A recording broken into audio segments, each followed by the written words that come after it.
Kombes Pol Dr. Sumi Hastri, Kabidokes Polda Jateng, merupakan satu-satunya polwan di Asia yang menyandang gelar dokter forensik. Dr. Hastri menyebut selain sidik jari, gigi dan DNA masih ada lagi ilmu forensik untuk mengungkap berbagai tabir atau identitas seseorang. Sudah banyak keberhasilan Dr. Hastri mengungkap berbagai kasus besar di Indonesia berkat keahliannya di bidang forensik.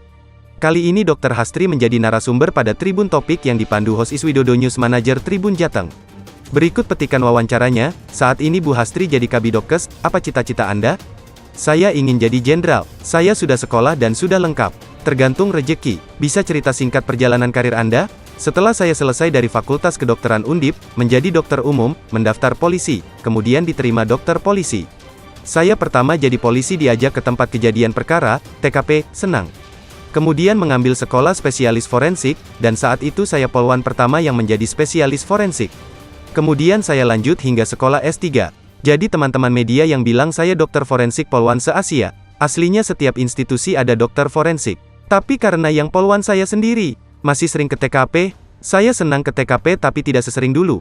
Sekarang jadi Kabidokes sehingga tupoksi utama sekarang adalah akselerasi vaksin sewilayah Jawa Tengah. Tugas sebagai ahli forensik masih aktif? Iya, saya sering dimintai autopsi seperti kasus pembunuhan di Rembang, mahasiswa di Solo. Tapi kok saya dimintai tolong ke Jawa Barat di Subang? Saat itu saya dimintai tolong sama netizen. Saya dimintai tolong di Nusa Tenggara Timur, NTT, pengungkapan kasus pembunuhan ibu dan anak. Ya nggak apa-apa memang pasien saya di situ. Pengungkapan kasus dari segi forensik, apa yang diteliti?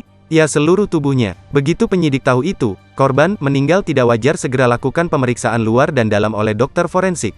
Yang minta memang harus penyidik, walaupun masyarakat menginginkan bisa lapor ke polisi. Ya memang harus segera, karena semakin lama semakin susah. Petunjuk yang ada di tubuh jenazah bisa menjadi alat bukti nantinya.